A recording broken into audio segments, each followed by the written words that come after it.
ढूंढ के ना आया, बहुत सारी रिपोर्ट छान ली आपने। हाँ, तीन रिपोर्ट्स। क्या सुनना चाहते हैं सब लोग, या क्या एक्सपेक्ट कर रहे हैं उस दिन एजीएम की स्पीच में? तो 42 जो ओवरऑल बेसिस पे हमने एजीएम देखा था कोविड के पहले वाला, और अब 45th एजीएम होने जा रहा है, तो ये पिछले 3 साल में कंपनी की ट्रेजेक्टरी पूरी तरीके से चेंज हो गई है। रिटेल कारोबार 3-4 गुना हो गया है, आपका टेलीकॉम कारोबार बहुत तेजी से बढ़ा है। तो जो सबसे पहला एक्सपेक्टेशन है एजीएम का, कि पिछले 3 साल में जो 2 ग्रोथ इंजिन रहे हैं कंपनी के, प्राइमरीली O2C बिजनेस छोड़ के टेलीकॉम और रिटेल, यहाँ क्या वैल्यू अनलॉकिंग आ सकती है। तो ये सबसे इंपॉर्टेंट क्या कहेंगे एक्सपेक्टेशन, या बाजार ने जो बिल्ड कर दिया है कि किस हिसाब से यहाँ कुछ अनाउंसमेंट आ सकती है। लेकिन वर्टिकल्स की बात करते हैं आशीष। टेलीकॉम देखिए, 5G का जो ऑक्शन हुआ उसमें रिलायंस इंडस्ट्रीज ने लगभग 88,000 करोड़ का, यानी ब्रॉडली 90,000 करोड़ रुपए की बोली लगाई। वहां एक्सपेक्टेशन बाजार का ये है कि वहां आपको बड़े बड़े अनाउंसमेंट आते हुए दिखाई देंगे, क्योंकि roll out yesterday telecom minister ने कहा कि अक्टूबर 12 को 5G रोल आउट करेंगे।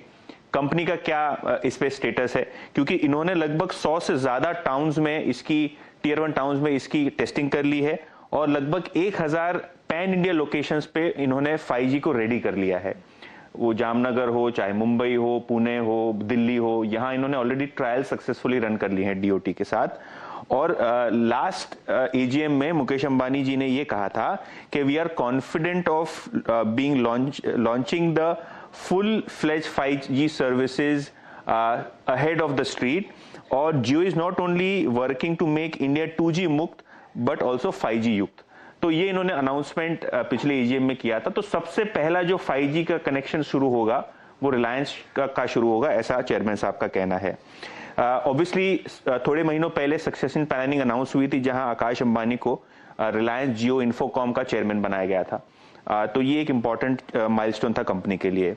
रिटेल साइड पे अगर हम जाएं तो किराना शॉप्स को कैसे ये लोग इंटीग्रेट करने वाले हैं, क्योंकि इन्होंने कहा था कि व्हाट्सएप के जरिए, फेसबुक के जरिए किराना स्टोर्स को एम्पावर करेंगे।